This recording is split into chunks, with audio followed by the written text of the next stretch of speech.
ሰላም ጤና ይስጥልን አድማጭ ተመልካቾቻችን ጥር 15 2018 ዓ.ም እንደምን አደራችሁ። ዕለታዊ መረጃዎችና ዘገባዎችን ይዤ መጥቻለሁ።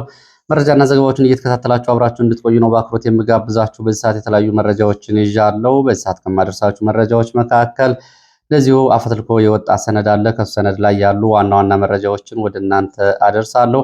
ሰነዱ እንግዲህ በትግራይ ያሉትን ወታደራዊ አዛዦች እና በታጣቂዎቹ መካከል ከፍተኛ ቅራኔ እንዲፈጥር ተብሎ የተሰራጨ ሰነድ ሳይሆን አይቀርም ተብሏል። ሰነዱ አንድም በብልጽግና ካልሆነ ደግሞ የብልጽግና አጋር በሆነው ስምረት ፓርቲ በነጌታቸው በኩል የተሰራጨ ነው ተብሏል። እንግዲህ ሰነዱ ላይ የተቀመጡ ጉዳዮች ምንድናቸው ከሚለው ውስጥ በርካታ ዝርዝር መረጃዎችን ወደ እናንተ የማደርስ ይሆናል። እንደተለመደው ወታደራዊ፣ ዲፕሎማሲያዊ፣ ፖለቲካዊ መረጃዎችንም እንደዚሁ አካትቻለሁ። በዚህ ሰዓት ወደ እናንተ ይደርሳሉ። ሰሞኑን እንግዲህ በዚህ በምስራቅ ኢትዮጵያ፣ ሰሜን ምስራቅ ኢትዮጵያ ቀጠናም እንደዚሁ አዲስ ተጨማሪ መረጃ ይዣለሁ። ወታደራዊ ባለስልጣናቱ ወደ ሰመራ ገብተዋል። ከዚህ ጋር በተያያዘ ያለውን ዝርዝር መረጃን በዚህ ሰዓት የማደርሳችሁ ይሆናል። ሌሎች መረጃዎችንም እየተከታተላችሁ አብራችሁ እንድትቆዩ ነው በአክብሮት የምጋብዛችሁ።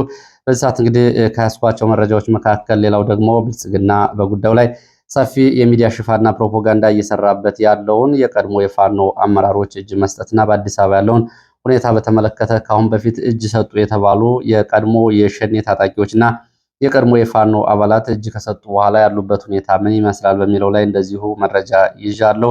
እሱን ጨምሮ ሌሎች መረጃዎችን እያደረስኳችሁ አብሬያችሁ ቆያለሁ። እናንተም እየተከታተላችሁ አብራችሁ እንድትቆዩ ነው በአክብሮት የምጋብዛችሁ። እንደተለመደው ሀሳብ አስተያየት ቢኖራችሁ ጥቆማ ዜና@gmail.com ላይ ልታደርሱ ትችላላችሁ። በቴሌግራም፣ በዋትስአፕ፣ በሜሴንጀር እያደረሳችሁ ስለሆነ ዝርዝር የግንባር መረጃዎችንም እንደዚሁ አሰናድቻለሁ። እየተከታተላችሁ አብራችሁ ትቆያላችሁ። እንዲሁም ደግሞ ከአማራ ክልል አዲስ ገብቶ የነበረው እዝ እንደዚሁ ቀጠናውን ለቆ እየወጣ መሆኑን የሚያሳዩ መረጃዎችን ጨምሮ ዝርዝር ወታደራዊ የግንባር ዝርዝር መረጃዎችና ተዛማጅ ዲፕሎማሲያዊ መረጃዎችን ወደ እናንተ አደርሳለሁ። እንግዲህ አብራችሁ እንድትቆዩ ነው በአክብሮት የምጋብዛችሁ። የመጀመሪያው መረጃ ወደ ትግራይ የሚወስደን ነው። በትግራይ ያለው አጠቃላይ ሁኔታ እንግዲህ በአንድ በኩል ወታደራዊ ውጥረት፣ ወታደራዊ ዝግጅት እና ወታደራዊ ስምሪት እየተደረገ ነው የሚገኘው። በሌላ በኩል ደግሞ እንደዚሁ ከዚህ ጋር በተያያዘ በብልጽግና ወይም ደግሞ በስምረት ፓርቲ ሳይዘጋጅ አልቀረም የተባለ ሰነድም እንደዚሁ በትግራይ ተበትኗል። ይሄ ሰነድ ድንጋጤ ፈጥሯል። እንግዲህ ህወሓት ከዛ ከነበረው ጠንካራ ውስጣዊ ዲሲፕሊን እንዲሁም ደግሞ የውጭ አደጋዎችና ተጋላጭነቶችን ይቀንስ የነበረ ፓርቲ ከጦርነቱ በኋላ በዚህ ደረጃ እንግዲህ ተጋላጭ ሆኖ አሁን ለትርምስ መዳረጉን የሚያሳይ ነው። በዚህ በተሰራጨው ሰነድ ላይ የተለያዩ ጉዳዮች ተነስተዋል። ከተነሱ ጉዳዮች መካከል አሁናዊ የትግራይን አጠቃላይ ፖለቲካ፣ የጸጥታ ኃይል፣ የብልጽግናን ፖለቲካዊና ወታደራዊ አቋም እንዲሁም ደግሞ ሌሎች አጋር የተባሉ ጉዳዮች እና ተዛማጅ ፖለቲካዊ ወታደራዊ አሰላለፎችም እንደዚሁ በዚህ ሰነድ ላይ ስለመነሳታቸው ሰነዱ ላይ ያሉት የገጾች ንባብ ይህንን እያሳያሉ። ከዛ ቀደም ብሎ እንደዚሁ በትግራይ የሚገኙ ፓርቲዎችም እንደዚሁ መግለጫ አውጥተዋል። 6 የትግራይ የፖለቲካ ፓርቲዎች በጥምረት ለመንቀሳቀስ ስለመስማማታቸውም እንደዚሁ አሳውቀዋል። ትናንትና በትግረኛ ባወጡት መግለጫ የተለያዩ ጉዳዮችን አንስተዋል። እንደ ወትሮ ህወሓትን አሁንም በመግለጫው አውግዘዋል፣ ፈርጀዋል። እንዲሁም ደግሞ ኃላፊነት መውሰድ አለበት በሚል በህወሓት ላይ የተለያዩ ጉዳዮችን አንስተዋል።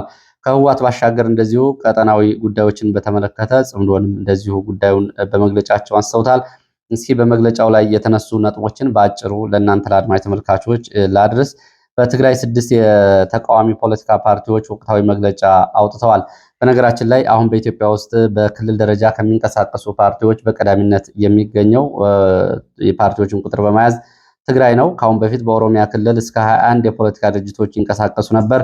አሁን ይሄ በትግራይ ደግሞ ወደ 19 ደርሰዋል። በኦሮሚያ ውስጥ ያሉት ቀንሰዋል። አንዳንዶቹ በመሰረዝ አንዳንዶቹ ደግሞ በራሳቸው መንገድ አንዳንዶች ደግሞ ብልጽግና መምጣቱን ተከትሎ ፖለቲካ በማቆማቸው ማለት ነው። አሁን ግን በትግራይ ከጦርነቱ በኋላ በትግራይ ወደ 19 የፖለቲካ ፓርቲዎች ደርሰዋል።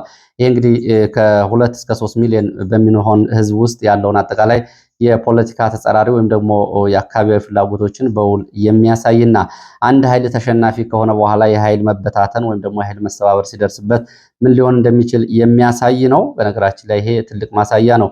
የህወሓት በፓርቲ ደረጃ መነጠሉ ብቻ አይደለም። እንግዲህ ከህወሓት ምክትል ሊቀመንበሩን ጨምሮ ጌታቸው ረዳ ሌላ ፓርቲ አቋቁሟል።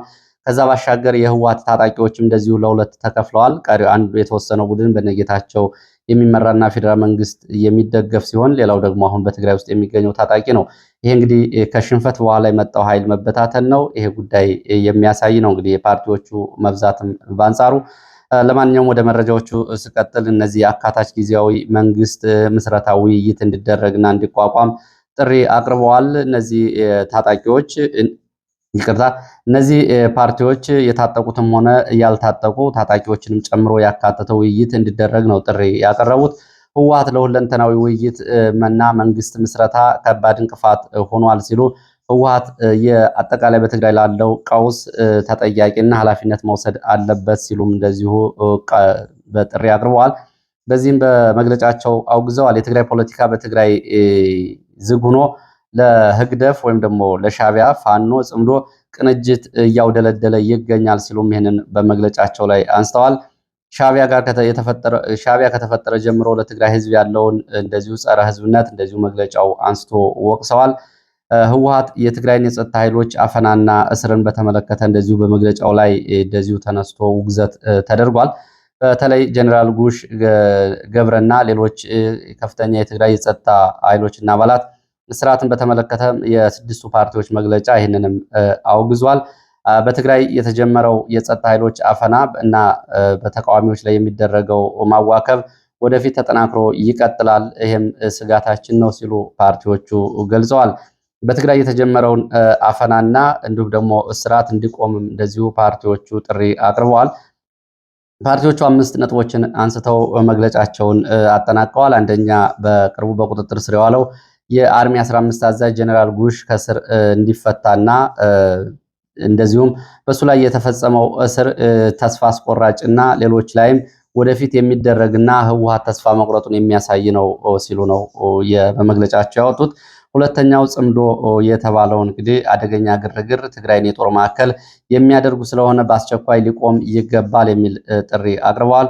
ሶስተኛ፣ በትግራይ ህወሓት የቋጠረውን ሁሉን አቀፍ እና ህወሓት የዘጋውን ሁሉን አቀፍ ውይይት እንደገና በአስቸኳይ እንዲጀመርና ህወሓትን ከማደናቀፍ እንዲቆጠብ እንደዚሁ ጥሪ አቅርበዋል።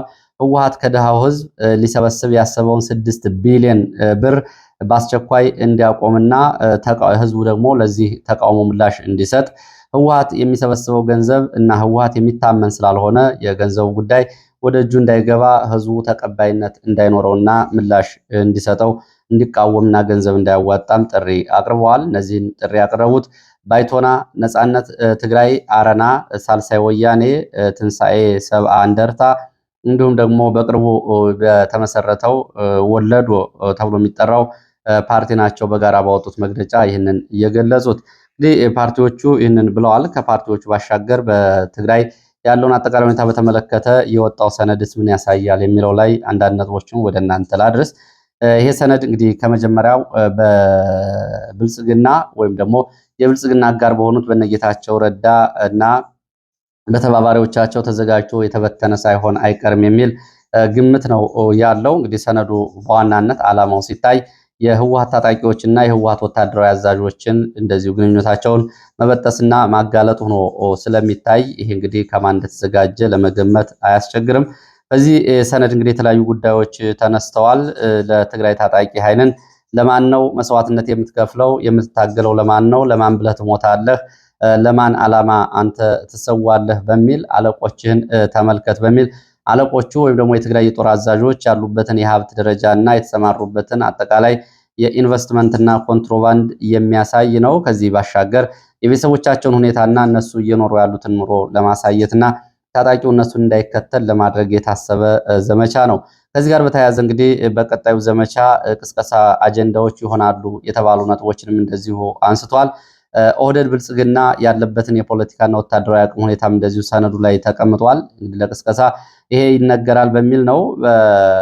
የመከላከያ ሰራዊቱ የውጊያ ሁኔታ የመከላከያ ሰራዊቱ በአማራና በኦሮሚያ ክልል ያለበትን የጦርነት ሁኔታና በዚህ አካባቢ ማሸነፍ አለመቻሉ አሁን ለትግራይ የመከት ዘመቻ ምቹ አጋጣሚ የሚፈጥርና እንደዚሁም ደግሞ ሰራዊቱ መዋጋት እንደማይችልና ማሸነፍ እንደማይችል እነሱ የተለዩ እንደሆኑ ሰነዱ ይህንን ያስቀምጣል። ይህ ምቹ አጋጣሚ ነው በሚለው ህወሓት እንግዲህ ለዘመቻ መከት ይህንን ቅስቀሳ ያደርጋል። ሰነዱ በፖለቲካ ወታደራዊ፣ ጸጥታና አጠቃላይ ምቹ አጋጣሚ በሚል ሁኔታዎችን ዘርዝሯል። የትግራይን የብልጽግናን እንዲሁም ደግሞ ወታደራዊ ልምድና ከ2012 በኋላ የተገኘው ወታደራዊ ልምድና ተሞክሮ ጨምሮ 14 ነጥቦችን በቅደም ተከተል አስቀምጧል። እንግዲህ ይህ ሰነድ በመግቢያው ላይ የህወሓት ታጣቂዎቹ እንዲዋጉለት ለማሳመን ይጠቀምባቸዋል ያላቸውን ነጥቦች ቀድሞ በማንሳት እነዚህን ነጥቦችም ለማሳየት ሞክሯል። በተለይ በሰነዱ ክፍል 4 ደግሞ አፍቅሮ ነዋይና ስግብግብነት በሚል የህወሓት የግንባር አዛዦች፣ የኮር አዛዦች እና የአርሚ አዛዦች ያላቸውን ሀብት ለማሳያነት የተወሰኑ ወታደራዊ አዛዦችን በማንሳት እንደዚሁ ሰነዱ አስቀምጧል።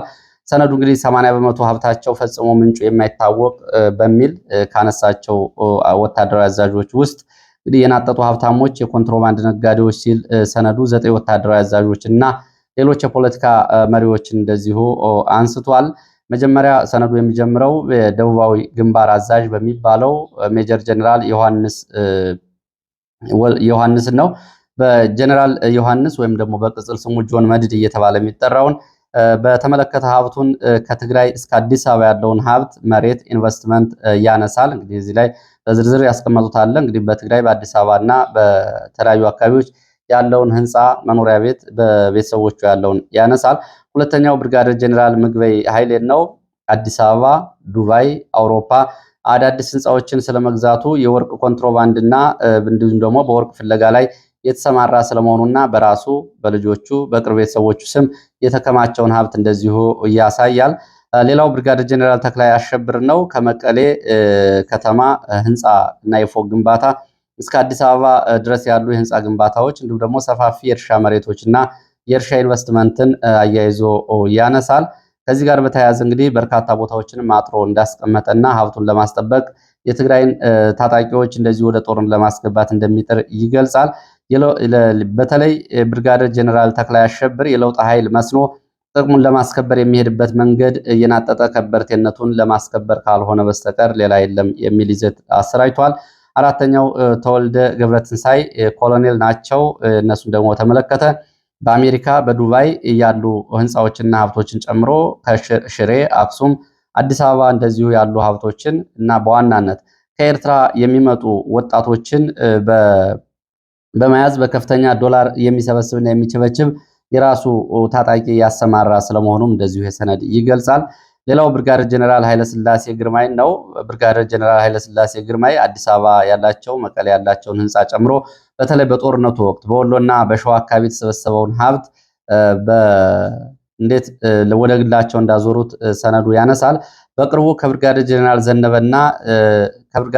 ዘነበ ክፍላይና ብርጋዴር ጀነራል ወልደ ጊዮርጊስ ወይም ደግሞ ሸሪፎ ጋር የጀመሩትን ኢንቨስትመንትም እንደዚሁ ሰነዱ ይህንንም ያሳያል። ሌላው ስማቸው የተነሳው ጀነራል ሌተናል ጀነራል ታደሰ ወረደ ናቸው። በዚህ ሰዓት የትግራይ ጊዜያዊ አስተዳዳሪ። በእሳቸውን በተመለከተም እንደዚሁ እንግዲህ ከፖለቲካ አቋማቸው ከወላዋይነታቸው ጨምሮ እስከ ገንዘብና ነዋለማዋይ ዝርፊያቸው ድረስ ያለውን ለማሳየት ይሞክራል ሰነዱ። አሁን በግል አካውንታቸው እንግዲህ 500 ሚሊዮን የኢትዮጵያ ብር እንዳለና ግማሽ ቢሊዮን ማለት ነው። እንዲሁም ደግሞ በወርቅ እንዲሁም ደግሞ በሌላ ገንዘብ ዝርፊያ ያሉበትንና የህወሓትን ኋላቀሩን ቡድን በወላዋይነት እያገለገሉ ይህን ጥቅም ለማስከበር እንደሚንቀሳቀሱ ያሳያል። እንግዲህ በአንድ ሰው አካውንት 500 ሚሊዮን ብር አሁን አለ የሚለው እንግዲህ ምናልባት አሁን ካለው የገንዘብ የፋይናንስ ቁጥጥር አንጻር ይሄ እውነት ነው ወይ የሚለውን እንደዚሁ እንግዲህ ሰነዱን አንድ ጥያቄ እንዲነሳበት የሚያደርግ ነው። በተለያዩ ቦታዎች ገንዘብ ሊኖረው ይችላል። ጀነራል ታደሰ ወረደ ግን ግማሽ ቢሊዮን ብር ወይም ደግሞ 500 ሚሊዮን ብር ገደማ የኢትዮጵያ ብር አሁን በራሱ አካውንት ባንክ ላይ ያስቀምጣል ብሎ ማሰብ ግን ምናልባት ሞኝነት ሊሆን ይችላል። ለማንኛውም ሰነዱ ግን ይህንን ይላል። ሌላው ማሾ በየነን ነው። ማሾ በየነ አዲስ አበባ ህንፃ ያለው መሆኑና በወንድሙ በነሻለቃ ገብረ ኢየሱስ በትግራይ የወርቅና የመሬት ንግድና ኢንቨስትመንት ዝርፊያ የተሰማራ ስለመሆኑ፣ ሌላው ኮሎኔል ጸጋይ ማርከስ በቤተሰቦቹ እና ከብርጋዴር ጀነራል አብርሃ ቤተሰቦቹና በልጆቹ እንዲሁም ደግሞ ብርጋዴር ጀነራል አብርሃ ድንኩል፣ ጀነራል ፍስሐ ማንጁስ፣ ሜጀር ጀነራል ህንፃውን ለጊዮርጊስን ጨምሮ በወታደራዊ አዛዦቹ ያላቸውን ሀብት ለማሳየት የሰነድ ሞክሯል። ሌላው በሲቪል አመራሮች ደግሞ የህወሓት የቀድሞ ደህንነት ኃላፊ ጌታቸው አሰፋን፣ ደብረጽዮንን፣ አለም ገብረ ውሃድ፣ ዶክተር አብርሃም ተከስተ፣ አዲስ ዓለም ባሌማን ጨምሮ እነዚህም ያሉበትና የቤተሰቦቻቸውን ሁኔታም ያነሳል። የእነሱ ልጆች በአውሮፓና በአዲስ አበባ እንዲሁም ደግሞ ባልታወቁ ስፍራዎች እንደደበቋቸው ይህ ሰነድ ይገልጻል። እንግዲህ ይሄ ሰነዱ የጠላቶቻችን ነው በሚል ትግራይን ለማዳከም ትግራይን ለመበተን በሚል ይሄ ሰነድ ተሰራጭቷል በሚል ህወሓት የፕሮፓጋንዳ ክፍል እንደዚሁ ምላሽና አጸፋ እንዲዘጋጅ እንደዚሁ ስምሪት ስለመሰጠቱም ታውቋል። ሰነዱን ይዞ የተገኘ እንደዚሁ እርምጃ ይወሰድበታል ነው የተባለው። ከዚህ ጋር በተያያዘ በመቀሌ ዛሬ አስቸኳይ ስብሰባ ተጀምሯል። ስብሰባው ወታደራዊና የሲቪል ከፍተኛ የህወሓት ባለስልጣናት የሚገኙበት ሲሆን አጀንዳው ምን እንደሆነ አልታወቀም። ሆኖም ከጦርነት ዝግጅት ጋር ሰሞኑን ካሉ መረጃዎች ጋር የተያያዘ ሊሆን ይችላል የሚሉ መላምቶች ወጥተዋል። እንግዲህ በትግራይ የሰላም ኃይል የተባለውም በተቃራኒው በፌዴራል መንግስቱና በነጌታቸው ረዳ የሚመራው ታጣቂ ኃይልም እንደዚሁ በትግራይ አጠቃላይ ለውጥ ለማምጣት ሁለንተናዊ ዝግጅት ማጠናቀቁን ገልጿል።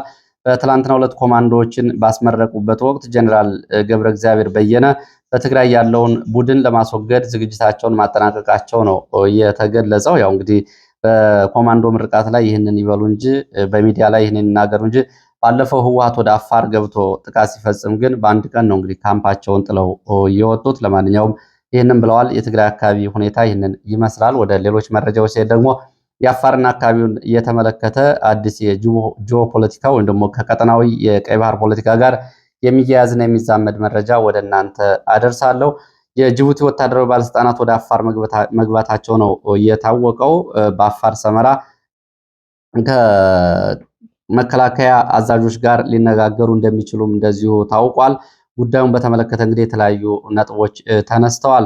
በምን ጉዳዮች ላይ ያተኮረ ውይይት እንደሚያደርጉ በዝርዝር የታወቀ ነገር ባይኖርም ግን ሰሞኑን ጅቡቲ በአፋር ክልል የፈጸመችው የድሮን ጥቃት የአፋር ክልል በፌዴራል መንግስቱ ላይ ጥያቄ እንዲያነሳ ማድረጉን የውስጥ አዋቂ የመረጃ ምንጮች ይገልጻሉ። ከአፋር የመጡ መረጃዎች እንደሚያሳዩት የአፋር ብልጽግና የፌዴራል መንግስቱ ጅቡቲ ሉዓላዊ መሬት ጥሳ በአፋር ተወላጆች ላይ ለሁለተኛ ዙር የድሮን ጥቃት ስትፈጽም የፌዴራል መንግስቱ እርምጃ አልወሰደም፣ አየር ኃይልም እንዲሁም ደግሞ መከላከያ እርምጃ አልወሰደም። ይሄ ለሁለተኛ ዙር በተፈጸመው ጥቃት ከ23 በላይ የአፋር ተወላጆች ንጹሃን ተገድለዋል በሚል የአፋር ብልጽግና ይህንን ጥያቄ ማንሳቱ ታውቋል። የአፋር ብልጽግና እንግዲህ ጅቡቲ በአፋር የድሮን ጥቃቱ ስትፈጽም ለሁለተኛ ጊዜ ነው። ለምን አየር ኃይሉ ለምን እርምጃ አልወሰደም? በማን ፍቃድ ነው ይህ ጥቃት የተፈጸመው? ጅቡቲ ይህንን ያደረገችው ምክንያቷ ምንድን ነው? የ23 ሰዎች ህይወት ማለፍ ተጠያቂው ማን ነው? ኃላፊነቱን ማን ይወስዳል? በሚል ለፌዴራል መንግስቱ ያቀረቡት ጥያቄ ምላሽ አልተሰጠውም ነው የተባለው። እንግዲህ የአፋር ብልጽግና ያቀረበው ጥያቄ ተከትሎ እስካሁን የተሰጠ ምላሽ ባይኖርም ዛሬ የተሰሙት መረጃዎች ደግሞ የጅቡቲ ወታደራዊ ባለስልጣናት አፋር ሰመራ መግባታቸውን አሳውቀው ከመከላከያ ጋር ውይይት ይኖራል ብለዋል። አጀንዳው ግን ምን እንደሆነ አልታወቀም። ከላይ እንደተገለጸው የጅቡቲ መንግስትን ለመታገል የሚንቀሳቀሰው ፍሮንት ፎር ዘ ሪስቶሬሽን ኦፍ ዩኒቲ ኤንድ ዲሞክራሲ ተብሎ የሚጠራው ታጣቂ ኃይል ጋር የተያያዘ ጉዳይ ሳይሆን እንዳልቀረ ግን ግምታቸውን ሰጥተዋል። ይሄ ቡድን ሰሞኑን ያልታሰበ ወታደራዊ ድል በጅቡቲ ሰራዊት ላይ ተቀዳጅቷል። በጅቡቲን ወታደራዊ ካምፖች በማጥቃት ከባድ ጉዳት አድርሷል። እስካሁን ድረስ ከ13 በላይ የጅቡቲ ወታደሮችን ማርኮ መውሰዱ ነው የታወቀው።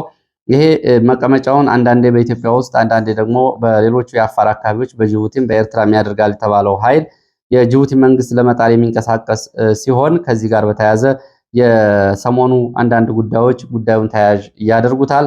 አብይ አህመድ ወደ ጅቡቲ ሄዶ ከተመለሰ በኋላ ይሄ ቡድን ጥቃት ፈጽሞ ሰሜን ጅቡቲን እንዲሁም ደግሞ ኢትዮጵያና ጅቡቲን ወደ ወደብ የሚወስደውን ዋና መንገድ መቆጣጠሩ እንዲሁም ደግሞ ያልተገመተ አቅም ማሳየቱ ጉዳዩን በጅቡቲ በኩል ጥርጣሬ እንዲነሳበት ስለማድረጉ ነው ለማወቅ የተቻለው።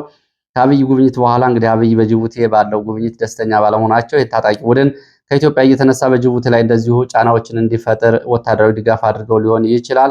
ከዚህ ጋር በተያያዘ ነው እንግዲህ የጅቡቲ ባለስልጣናት ወደ አፋር ኢትዮጵያ ገብተው በጉዳዩ ላይ ለመነጋገር እንቅስቃሴ እያደረጉ ያሉት። የግብፅ፣ የኤርትራ፣ የኢትዮጵያና የኤርትራ ውጥረት እንዲሁም ደግሞ የጅቡቲና የኤርትራ ተዛማጅ ጉዳዮች ከዚህ ጋር አብረው የሚነሱ ቀጠናዊ ጉዳዮች ናቸው። ወደ ሌሎች መረጃዎች ነው የሚሄደው። ወደ ሌሎች መረጃዎች ሲሄድ ብልጽግና እንግዲህ በተለይ ከፋኖ ጋር የተያዙ መረጃዎች ናቸው። ብልጽግና ሰሞኑን እጅ የሰጡትና የቀድሞ የፋኖ መሪዎች አባላት ላይ የተለያዩ የፕሮፓጋንዳ ዘመቻዎችን እያደረገ ቀጥሏል። አዲስ ስምምነት እንደዚሁ እንደተደረገ ተደርጎ ትላንትና በሚዲያዎች የተሰጠው ሽፋን አለ። ከዛ ባሻገር የኮሪደር ጉብኝት፣ የአድዋ ሙዚየም ጉብኝትና ሁሉም ይህንን ክስተቶች ሁሉም የብልጽግና የሚዲያ ሰራዊትና ዋና ዋና የህዝብና የመንግስት ሚዲያዎች ሽፋን እንዲሰጡት ተደርጓል። ብልጽግና የራሱ የሚዲያ ሰራዊት አለው። ከዛ ባሻገር የመንግስትና የህዝብ የሚባሉት ሚዲያዎች አሉ። ትልልቆቹ ሚዲያዎች በህዝብ ገንዘብ የሚተዳደሩት እነዚህ ለዚህ ጉዳይ ሰፊ ሽፋን እንዲሰጡት ነው የተደረገው። ይሄ ጉዳይ ጃልሰኝና ጓደኞቹ እጅ ሲሰጡ ከነበረው አጠቃላይ ክስተት ጋር የተያዘ ነው። በወቅቱ ያደረጉትን ሁሉም የሚያስታውሰው ነው። እነዚህ የሸኔ አባላት አዳነች አበቤን አገኙ። ከዛ በኋላ የአድዋ ሙዚየምን ጎበኙ። እንደዚሁ ክፍት መኪና ተዘጋጅቶላቸው የኮሪደር ልማት ጉብኝት ብለው በአዲስ አበባ እንዲንቀሳቀሱ ከተደረገ በኋላ ከነሱ ጋር አብረው የገቡ ታጣቂዎች ግን ለደረሰባቸው ነገር እስካሁን ኃላፊነት አልወሰዱም። ከዚህ ጋር በተያያዘ እንግዲህ ይህ ጉዳይ ብልጽግና በዋናነት አጀንዳውን ሰፊ የሚዲያ ሽፋን የሰጠው ለምንድን ነው?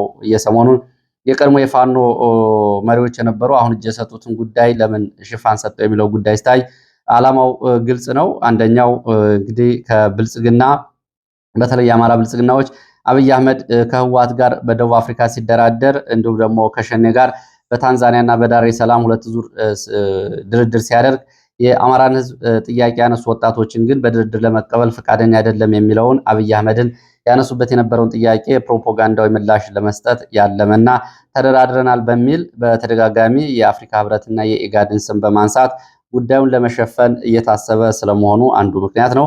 ሌላው እንግዲህ በተደጋጋሚ በተለይ በታች መሬት ላይ ያለው ፋኖ ላይ የኃይል መከፋፈልና የስነልቦና ጫና ለመፍጠርም እየታሰበ ነው።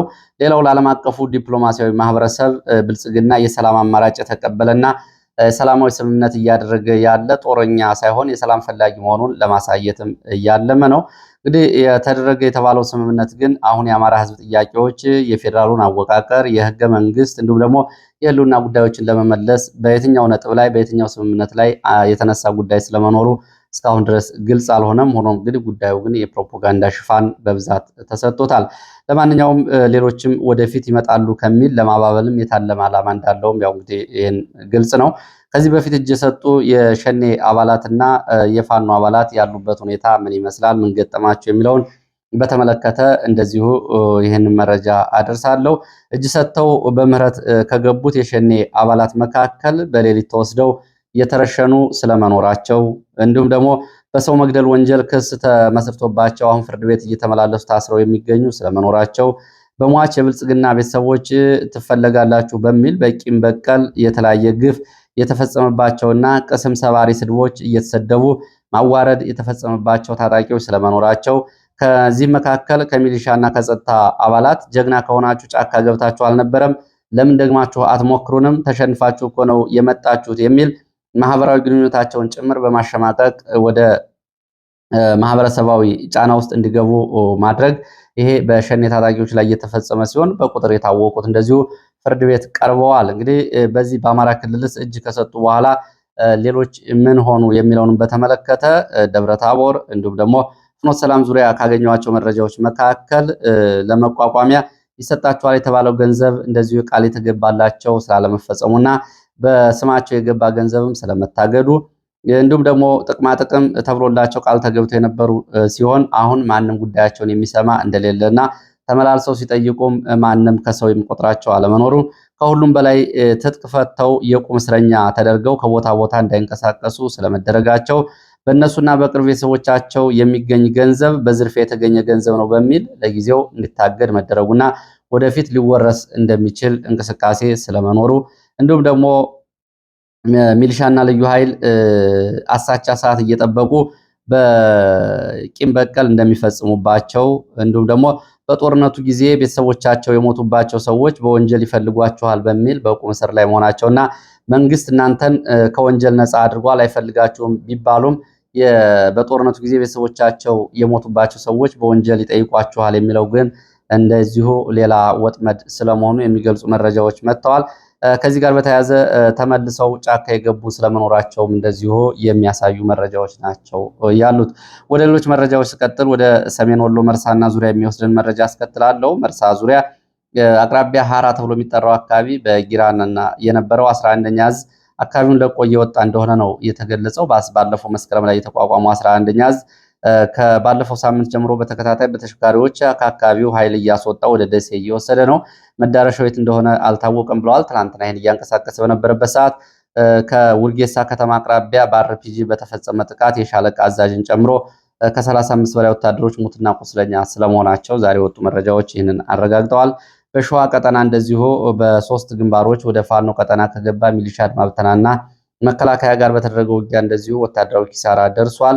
ወይናምባ፣ ሸረሪና እንዲሁም ደግሞ ሶስት አምባዎች ተብሎ በሚጠሩት በሶስት አቅጣጫዎች ነው ይሄ ዘመቻ የተደረገው። በነገራችን ላይ ይሄ ዘመቻ የተደረገበት አካባቢ አጼ ምኒልክ ከኢትዮጵያ አካባቢዎች ሙሉ መልካም ምድራዊ ደግሞ የፕላቶ አቀማመጡን መርጠው የጦር መሳሪያ ግምጃ ቤት አድርገውት የነበረው የተፈላጊ ወታደራዊ ቀጠናዊ ቦታ ነው።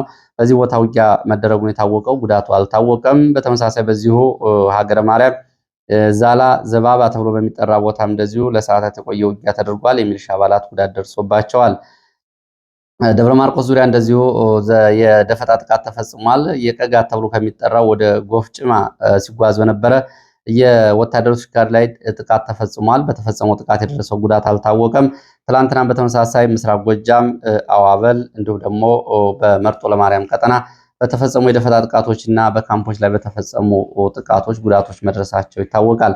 ለዚህ ሰዓት ከተለያዩ አካባቢዎች ማሰባሰብ ያቀረብኳቸው መረጃዎች እነዚህን ይመስላሉ። በሌላ ተመሳሳይ መርሃ ግብር እስከምንገናኝ